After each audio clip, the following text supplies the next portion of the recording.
Welcome to English Rise. You love to talk about the future. I'm going to start studying seriously. I'll change my body this year. I'm planning a big move. I'll become fluent in English. It feels good to say these things. You feel powerful. You feel different. You feel like you're already changing. But there is a problem. You are receiving emotional rewards for something you haven't done yet. You get attention, approval, admiration, excitement, just for talking.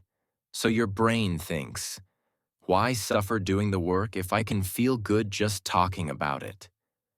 You become addicted to announcing your plans instead of executing them.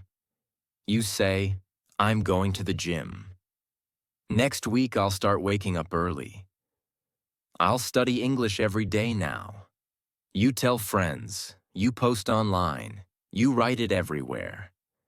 But your actions don't follow. You are building a fantasy version of yourself with words. And your real life stays the same. Talking becomes a substitute for progress. You look productive. You sound ambitious. Inside, nothing is moving. Part 2. Why talking about your goals kills your drive. There is something strange about the human brain. When you announce a big plan, your brain gives you some of the satisfaction of already being that person. You say, I'm going to become fluent in English. People react, wow, that's amazing.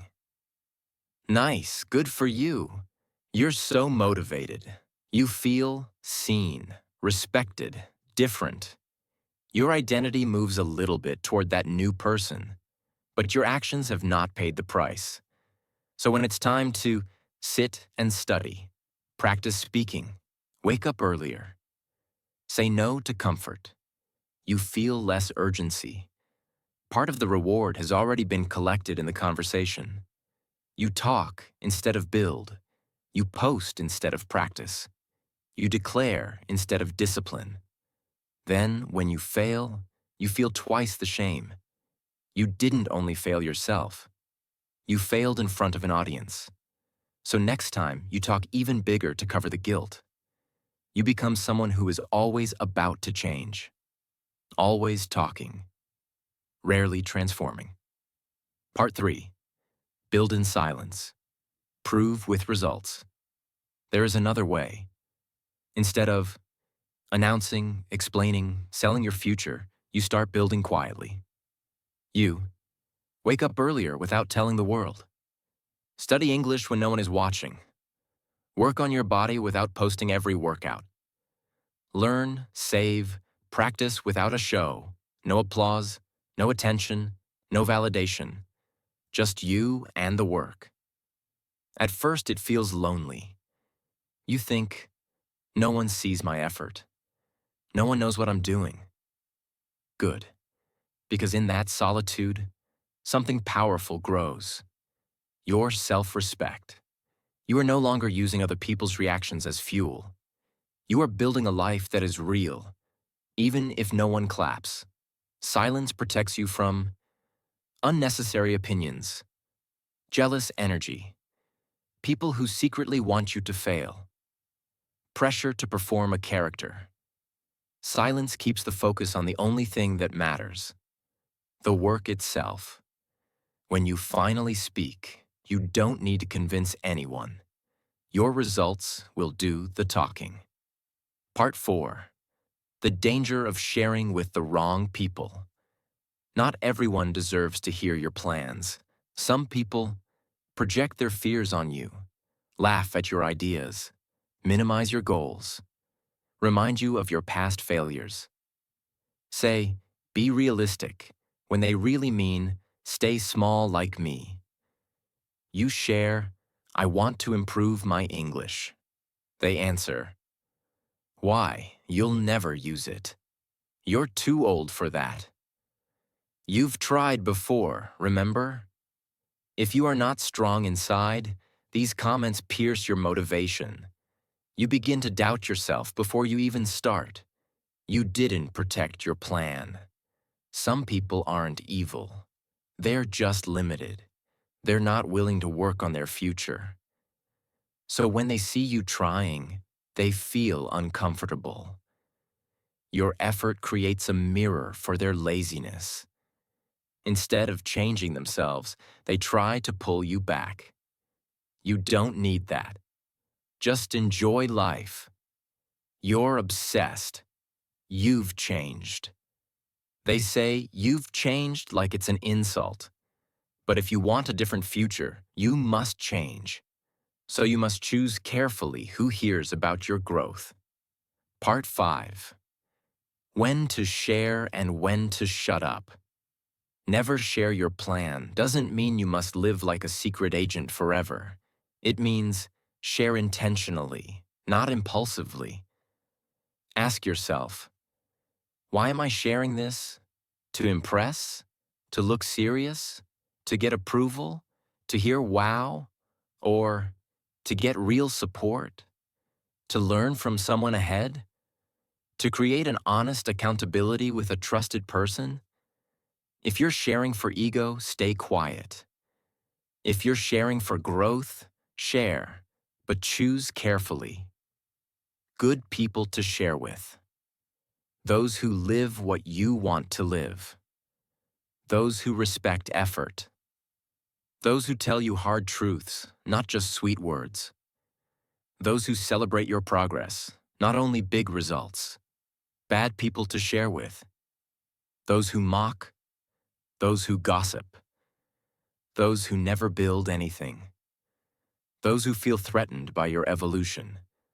Your plan is like a small fire. In the beginning, it is fragile. Some people are wind that helps it grow. Others are water that kills it. Learn the difference. Part 6. Love the work more than the image. One of the reasons you share too much is that you care more about how you look than who you are. You want to look disciplined, ambitious, productive, different. So you build an image, inspirational quotes, big declarations. From now on, I will. New phase of my life. But when you are alone, you don't do the work that matches that image. Inside, you know. You feel fake. You feel empty. You feel like an actor in your own life. The cure is to fall in love with the work itself. Instead of asking, how do I look? What do people think of my journey? Ask, did I do the work today, yes or no? Am I becoming stronger, smarter, more consistent, independent of applause? Let your satisfaction come from reading the page, doing the workout, finishing the lesson, saying no to the distraction, not from posting about it, announcing it, waiting for reactions. When you love the work, silence is not a punishment. It's peace. Part 7. A simple silent building protocol. If you want to build in silence, here is a practical structure. Step 1. Choose one main project, something meaningful to you. Becoming fluent in English, transforming your body, building savings or a skill, creating a portfolio or business. Step 2. Make a private commitment. Write it for yourself, not for the internet. For the next 6 to 12 months, I will work on consistently, whether people see it or not. Step 3. Define your silent actions. What will you do weekly, behind the scenes? X minutes of study per day, X workouts per week, X hours dedicated to your project. Keep it clear and realistic. Step 4. Limit your sharing. No public declarations. No constant updates. No talking about it with people who don't understand. If you must share, choose 1 or 2 trusted people. Step 5. Track, don't brag. Keep your own record. A notebook. A simple habit tracker. A calendar you mark every day. You don't need applause. You need continuity. Step 6. Let results speak later. After months of quiet work, people will say, "You've changed. Your English is different. You look different. What happened?" Then, if you want, you can tell the story. But the story is real because the work was real. Part 8. Build a life that doesn't need to be announced.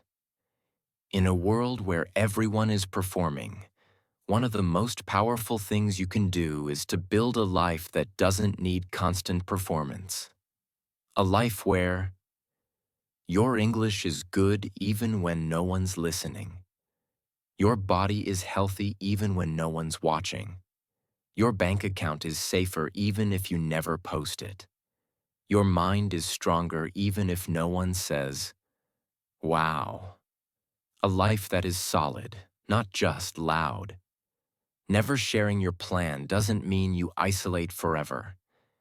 It means you protect your energy while it's growing. You stop wasting power on image and invest that power into action. You become quieter, more focused, more dangerous in a good way. Because your strength is not in what you say, it's in what you can quietly do. Part 9. Silence protects your identity while it grows. When you announce a big change, you create a public identity. The person who is now focused. The person who is changing. The person who is disciplined. If you are not ready inside, this identity becomes a costume you wear in front of others. You start acting for them instead of transforming for you. You feel pressure to look motivated, say the right things, show progress, even when it's not real. Your journey stops being intimate and becomes a performance. Performance is fragile.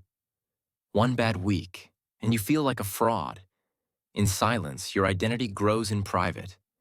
You don't need to. Explain your slow days. Justify your experiments. Prove that you're still on track. You are free to fail quietly. Adjust your path. Restart without drama. Change strategies without disappointing an audience. Your identity becomes deeper because it is built between you and your actions, not between you and other people's opinions. By the time the world notices, you are no longer pretending. You are that person. Part 10. Building in silence makes you respect yourself. There is a specific kind of confidence that only comes from knowing a secret. The secret that you are working when others are sleeping. That you are practicing when others are scrolling. That you are becoming stronger even if no one is clapping. You might still doubt yourself sometimes, but deep down, you know. I am not just talking. I am actually doing the work. That knowledge changes the way you walk, the way you speak, the way you look at challenges. You respect yourself more because your actions deserve respect. Meanwhile, many loud people around you are doing the opposite. They look confident, but inside, they know they are not consistent. They know they talk more than they act. They know their image is bigger than their reality. So they live afraid of being exposed. When you build in silence, there is nothing to expose. Your reality is stronger than your image. That is real power. So as you move forward, talk less, announce less, prove less, impress less, and instead, work more, practice more, learn more, transform more. Build a life that you are proud of even if no one sees it. Because at the end of the day, the most important person who must believe in your journey is not your friends, your followers, or your family. It is you. You've reached the end of Never Share Your Plan, Build in Silence. Here on English Rise, you didn't just train your English. You challenge the way you use attention, image, and words, and you were invited to move your power from your mouth to your actions. Keep this idea with you in the next months. Let them talk, let them show, let them perform. You build, quietly, consistently, relentlessly. One day, your results will say everything you never needed to announce.